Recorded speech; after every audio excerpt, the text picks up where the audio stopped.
Olá pessoal, eu sou André Barbieri. E eu sou Caio Godoy. E hoje o nosso novo programa do Podcast Internacional vai tratar sobre o centenário do Partido Comunista Chinês e o que essa celebração nos diz das disputas geopolíticas entre Estados Unidos e China, assim como para a luta de classes internacional.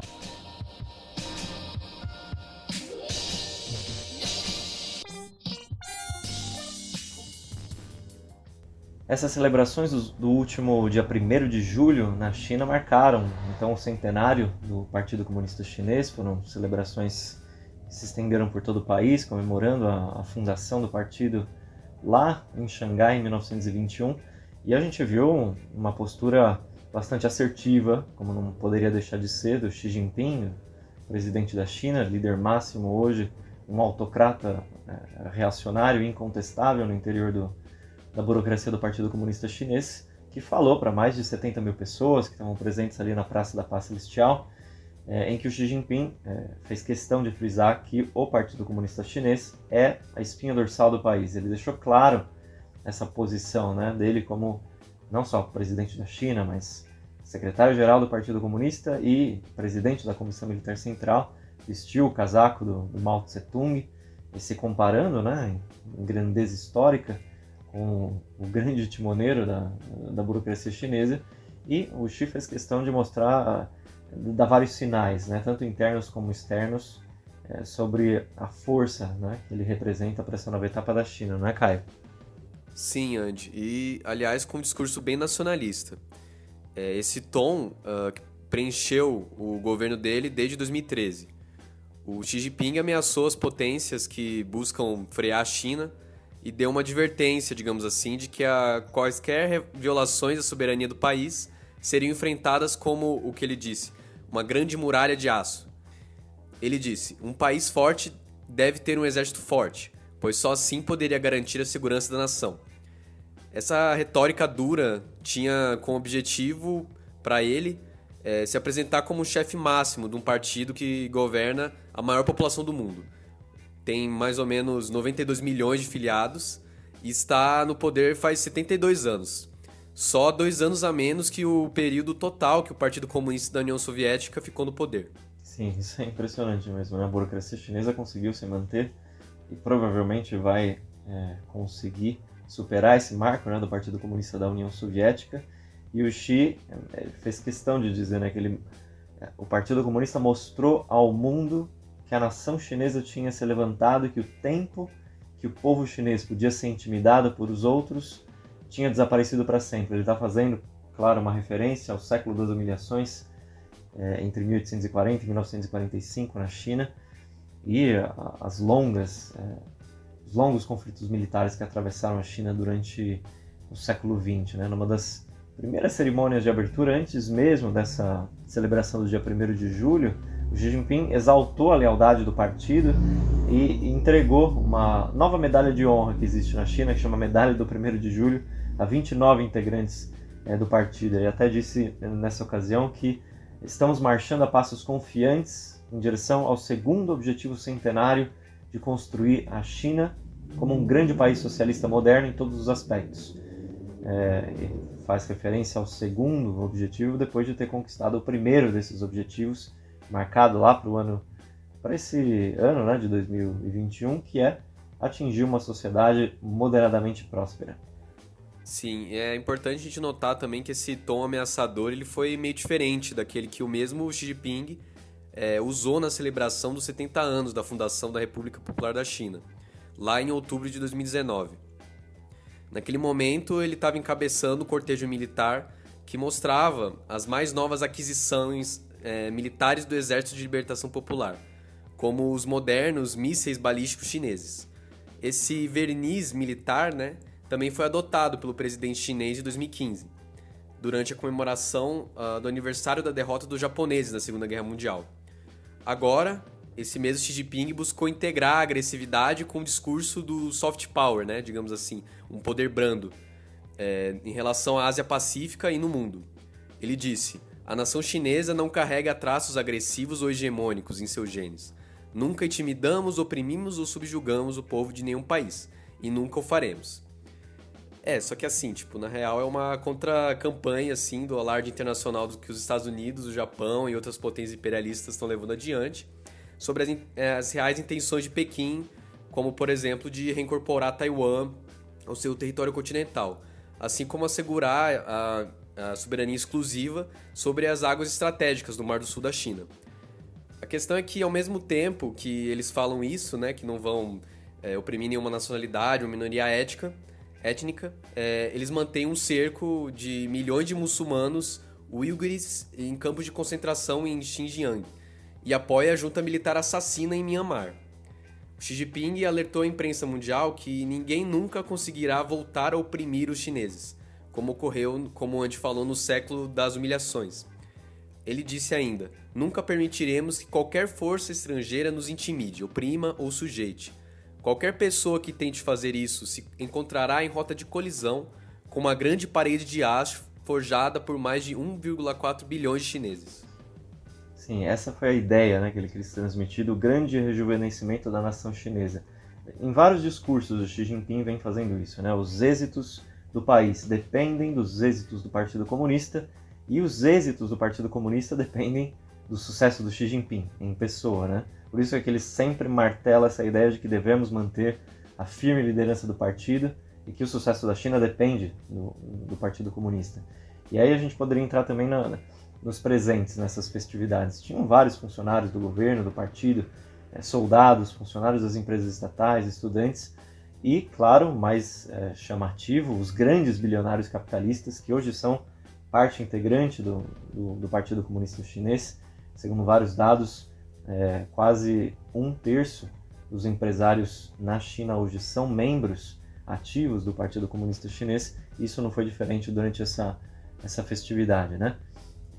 Também ficou claro que ele desenvolveu um tom amistoso para as nações da Ásia-Pacífico, em especial a Rússia, que é o principal parceiro da China no continente asiático. O Xi Jinping disse que ele está ansioso para aprender as lições que se puder aprender das outras culturas e agradece as sugestões úteis e críticas construtivas que outras nações venham a dar, mas que não vai aceitar pregações hipócritas daqueles que se sentem no direito de dar lições aos chineses. Ao mesmo tempo que ele afaga, ele faz essas ameaças, né? Realmente. E assim, o discurso de mais de 1 hora do presidente chinês, ele não revelou novas iniciativas ou prazos para os objetivos políticos mais importantes do partido, como a reunificação com Taiwan, né? A questão de Taiwan, ela estava sendo bem esperada como uma parte central do discurso, e o Xi decidiu manter a ambiguidade. A ausência de prazos concretos foi tida assim, pela comunidade internacional como uma forma de desinflar as pressões externas, que elas estavam aumentando bastante com as declarações no Senado estadunidense do almirante Philip Davidson, comandante da frota dos Estados Unidos no Indo-Pacífico, sobre a capacidade da China de invadir Taiwan em poucos anos, também confirmada pelo almirante John Aquilino, para quem ele disse: a ameaça chinesa em Taiwan está mais próxima do que a gente esperava. Declarações assim vinham se acirrando os ânimos de Washington, e Xi ele não queria tratar do tema diretamente, como havia feito em janeiro de 2021, assegurando que a China não descartaria nenhum método, inclusive militar, para reincorporar a ilha. Mas ele atestou que a unificação com Taiwan permanece, o que ele disse, né, dessa vez, uma missão histórica e um compromisso inabalável do Partido Comunista Chinês. Ele continuou dizendo que ninguém deve subestimar a determinação, a vontade e a capacidade do povo chinês de defender soberania nacional e sua integridade territorial. Sem dúvida, essa preocupação da soberania nacional e da integridade territorial foi bastante presente no discurso do Xi Jinping, tanto que, às vésperas da celebração, foi divulgado que os Estados Unidos e o Japão conduziram planos de guerra secretos durante as administrações do Trump nos Estados Unidos e do Shinzo Abe no Japão, com o objetivo de repelir uma eventual invasão militar chinesa à ilha de Taiwan, né, que é o local de refúgio do Partido Nacionalista, do Kuomintang, logo depois da derrota do Chiang Kai-shek, que era o líder, né, dos nacionalistas chineses, na Guerra Civil entre 1946 e 49, momento em que a ilha de Taiwan se tornou praticamente um protetorado estadunidense, que é hoje presidido pela Tsai Ing-wen, que é membro do separatista Partido Democrático Popular, que é muito hostil, né, à China. Os Estados Unidos e o Japão ficaram alarmados, né, nas últimas semanas porque a China fez voar vários caças e bombardeios para a zona de identificação de defesa aérea de Taiwan, incluindo em um só dia, no dia 15 de junho, o recorde registrado até agora de 28 aeronaves de combate. A Marinha Chinesa, a Força Aérea e a Guarda Costeira também se tornaram cada vez mais ativas em torno das disputas na ilha, no arquipélago, né, Senkaku, Diaoyu, que são administrados pelo Japão, mas também são reivindicados pela China, que passou a clamar mais que isso, né, a posse das ilhas Ryukyu, que também estão sob a administração japonesa hoje. Sim, e esses eventos todos aí foram na mesma semana do centenário do Partido Comunista Chinês, os primeiros aí desde o surto da pandemia do coronavírus em Wuhan, 18 meses atrás. O Partido Comunista saudou seu sucesso em conter o coronavírus, com uma suposta evidente superioridade, né, do seu sistema político e econômico em comparação às potências imperialistas ocidentais, mas as evidências e ocultamento de informações no início da pandemia, que levaram inclusive à morte do médico Liu Wenliang, que havia descoberto o coronavírus, isso, bem, aí eles não explicam, né? Claro, totalmente. E passando por um outro ângulo da mesma questão, é que as celebrações do centenário do Partido Comunista Chinês ocorreram só dias depois, né, das cúpulas do G7 e da OTAN, que, como a gente disse no último podcast, foi o momento em que o presidente dos Estados Unidos, o Joe Biden, resolveu realinhar os seus parceiros transatlânticos tradicionais, especialmente Alemanha, França e Inglaterra, para uma tentativa de formação de uma coalizão anti-China. Na questão chinesa, o Biden, como a gente sabe, adotou uma postura bastante agressiva de continuidade com a linha do Trump, sem reverter as sanções econômicas, tecnológicas e comerciais que foram impulsionadas pelo republicano, e até mesmo incluindo no comunicado conjunto da OTAN a definição do seu Guia de Segurança Nacional, segundo o qual a China é o único competidor potencialmente capaz de combinar o seu poder econômico, diplomático, militar e tecnológico a fim de opor um desafio ao sistema internacional. Então, o Biden, inclusive, chegou a se encontrar pessoalmente depois dessas duas cúpulas com o presidente russo, Vladimir Putin, que com Xi Jinping vem travando as melhores relações diplomáticas da história recente sino-russa, a ponto de promover a construção de 4 reatores nucleares para o governo de Pequim. Não é impossível que, apesar da continuidade dos atritos entre Washington e Moscou, que a gente sabe é herdeira da Guerra Fria, o Biden possa tentar manobras para atrapalhar as relações entre esses novos melhores amigos na Ásia, numa espécie de 1972 ao inverso. O que isso significa? Como a gente viu, né, em 1972, os Estados Unidos se aproximavam da China para isolar a União Soviética, agora isso seria pelo avesso, né, os Estados Unidos se aproximando da Rússia para poder isolar a China. Totalmente, Andy. E além disso, tem a questão interna do Partido Comunista Chinês, que ele enfrenta divisões internas, né? E o Xi ele fez notar sutilmente esse problema no discurso dele. Como ele disse, né? A Frente Única Patriótica é um meio importante para o partido unir todos os filhos e filhas da nação chinesa, tanto no país como no exterior, por trás do objetivo do rejuvenescimento nacional. Em autocracias desse tipo, como a chinesa, os apelos à unidade normalmente eles mostram por trás uma dificuldade do alinhamento em relação ao tirano, né? O Xi Jinping ele não está disposto a tolerar fissuras diante dos desafios internacionais que a China tem. A imprensa vem chamando esse momento de fortaleza insegura. O The Economist disse que as campanhas anticorrupção que foram orquestradas pelo Xi Jinping e que, aliás, essa questão da corrupção é tão inerente ao capitalismo chinês como qualquer outro país capitalista ocidental, tem sido a mais prolongada desde o início da era das reformas abertas pelo Deng Xiaoping, em 1978. Nesses primeiros 5 anos de mandato do Xi Jinping, investidores leais ao novo governo entregaram aos promotores uma média de quase 12 mil funcionários anualmente, mais do que o dobro dos 5 anos anteriores. Um número muito maior foi punido de outras formas, como, por exemplo, através de demissões. Exatamente. E esses expurgos que o Caio está mencionando são habitualmente nomeados pela burocracia como uma autorreforma. Em outras palavras, moldar a burocracia reacionária governante à imagem e semelhança do Xi Jinping. E o Xi Jinping disse isso, né, no discurso celebratório. Uma marca que distingue o Partido Comunista da China de outros partidos políticos é a sua coragem de empreender a autorreforma. Isso serve também para determinados capitalistas chineses que têm, em geral, a garantia dos seus superlucros desde que cooperem, né, com o Xi Jinping. Foi o caso da perseguição ao Jack Ma, o dono da Alibaba, ou do Wang Xin, que foi fundador da gigante tecnológica Meituan, que vem sendo disciplinados agora pelo Xi Jinping para voltarem humildemente ao reduto do Partido Comunista Chinês. Isso, por si só, não tem nada a ver com o avanço de uma sociedade socialista, pelo contrário, significa incentivar o crescimento do capitalismo chinês subordinado às coordenadas, à manutenção inconteste do poder político do Partido Comunista.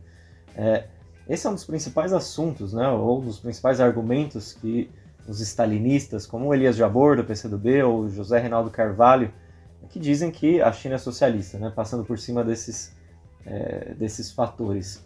E isso, uma afirmação como essa simplesmente liquida o caráter de classe do Estado chinês, que é capitalista e beneficia esses grandes empresários. É como se uma maior interferência do Estado na economia significasse socialismo, ou como se o Estado amadurecesse o capitalismo ao ponto dele pacificamente entender que a melhor forma econômica seria o socialismo. Como se o socialismo amadurecesse gradualmente e emergisse do seio do capitalismo sem transformações evolucionárias. Essa é uma teoria totalmente reacionária que não diz respeito para nada à situação atual do capitalismo chinês e mostra como os stalinistas aqui no Brasil, como é o Jones Manuel, mencionei aqui o Elias Jabor, tem uma visão de que o socialismo, sim, não tem nenhum problema em incorporar bilionários, incorporar grandes capitalistas, incorporar aqueles que superexploram a força de trabalho dentro da China e das empresas multinacionais estrangeiras que a China tem em todo o mundo. A gente sabe que o stalinismo não tem nada a ver com o socialismo, nem com o comunismo, e a história já verificou esse axioma. Os socialismos reais, quer os stalinistas, quer aqueles como o maoísmo, né, que seria a versão chinesa dessa burocracia reacionária, levou à restauração do capitalismo, que se desenvolve enriquecendo a cúpula desses grandes empresários, hoje membros do Partido Comunista, né? Andy, e isso aí os stalinistas não vão falar de jeito nenhum, né? E assim, o Partido Comunista Chinês ele passou por várias fases de desenvolvimento. E acho que um ponto para a gente começar a pensar é que hoje ele não tem, talvez tem pouca ou nenhuma semelhança com o que ele era em 1921, o ano da sua fundação. Ao contrário do que, como você mesmo disse, o Jones Manuel, ele tanto quer dizer, né? O Partido Comunista Chinês ele foi fundado como um partido operário ligado à Terceira Internacional, dirigida pelo Lenin e pelo Trotsky. Ele passou por várias mudanças de sua base social, principalmente a partir da derrota da Revolução Chinesa de 1925 e 27, fruto da catastrófica política do stalinismo. Ele foi expulso, né, o partido dos grandes centros operários e perdendo a sua ligação com a classe operária urbana. O Partido Comunista aí se refugiou no campo e passou a ser um partido exército, fundado principalmente no campesinato chinês, sob a direção de Mao e Zhu De. Ele foi vitorioso em 1949, retomou a força e o prestígio nas cidades e emergiu como um governo que, na verdade, expropriava as conquistas dos trabalhadores e dos camponeses, passando a exercer uma ditadura sobre elas, e apoiando a repressão dos processos da Revolução Política contra os regimes stalinistas, como na Hungria em 1956. Ele, inclusive, foi além e dirigiu o processo restauracionista na China, né? Restaurou o capitalismo, principalmente diante da derrota do ascenso operário de 1968 e 81. E aí o Partido Comunista passou a integrar empresários. Nesse momento era majoritariamente de pequeno porte, algo que se incrementou com Jiang Zemin e Hu Jintao, que na década de 2000 multiplicou a entrada de grandes burgueses nos postos chaves da direção do partido. O Xi Jinping chefia um partido que, nas palavras de MacGregor, já não é um partido de trabalhadores e camponeses, é um partido de gerentes e empresários. E que durante décadas ele administrou a superexploração selvagem da força de trabalho chinesa em comunhão com as multinacionais ocidentais, sendo gerente máxima do capitalismo chinês em rápida ascensão. Isso os stalinistas do PCdoB e do PCB, ou mesmo aqueles que se dizem que a China é um socialismo de características chinesas, socialismo de mercado, ou qualquer definição eclética desse tipo, não sabe explicar. Mas é bem simples. Na verdade, a China se trata de um capitalismo de Estado e nada mais que isso. Não tem nada a ver com socialismo. Sim, e o principal desafio da burocracia antioperária do Partido Comunista Chinês pode vir de um lugar em que eles não esperam, né? Que é do terreno da luta de classes, que é sempre o fator decisivo a nível internacional. Segundo o China Labor Bulletin, né, que é uma instituição que estuda essas mobilizações, as greves, os acidentes operários, houve ao redor de 400 greves operárias nos últimos 6 meses, né, que colocaram na linha de frente os trabalhadores mais precários dos serviços digitais, que tiveram de trabalhar durante a pandemia na linha de frente e que têm muito escassa representação no Partido Comunista Chinês. A greve dos entregadores da empresa Eleme, lá na localidade de Hefei, também na cidade de Xangai, assim como as paralisações dos trabalhadores da construção civil em Sichuan, em Henan, embora ainda sejam econômicas, elas se tornam uma pedra no sapato do Xi Jinping, uma vez que a burocracia sindical da Federação dos Sindicatos da China tem menor entrada nesses setores mais precários.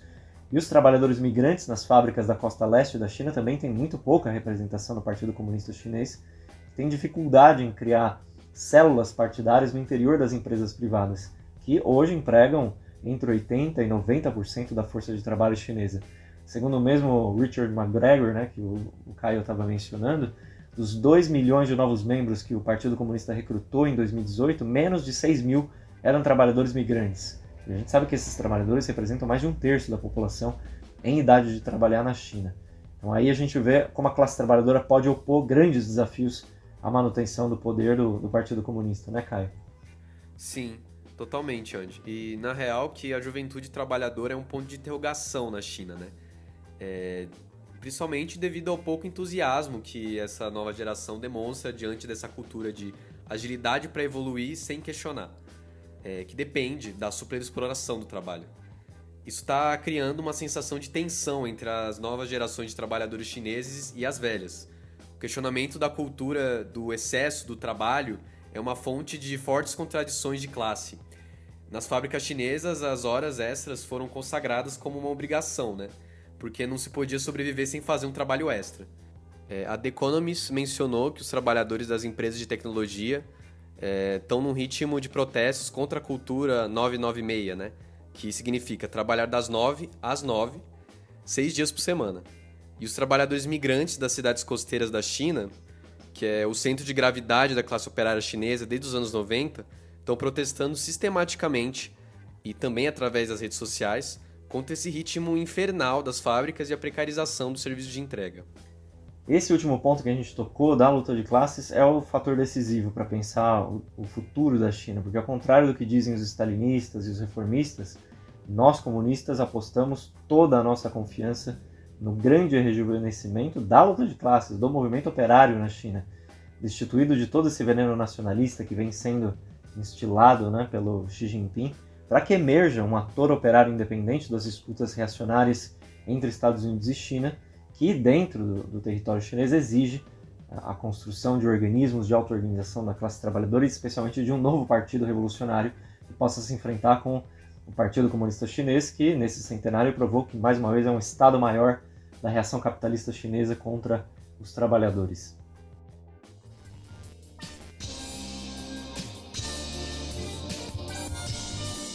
Bom, pessoal, a gente está chegando aqui no final do nosso programa, do podcast sobre o centenário do Partido Comunista Chinês. Agradeço a todo mundo que pôde ouvir e difundir o nosso programa e lembrando para os nossos ouvintes que no dia 15 de julho nós vamos lançar um novo site do Esquerda Diário, multimídia, com o lema A Luta de Classes na Sua Mão. A gente chama todo mundo a poder participar desse lançamento, difundir também, se inscrever na comunidade do Esquerda Diário, que é um novo dispositivo interativo que a gente vai implementar para poder dialogar sobre marxismo, sobre a política nacional e internacional com todos os nossos seguidores. Então vem com a gente no dia 15 de julho para lançar o novo site do Esquerda Diária. Até mais, pessoal!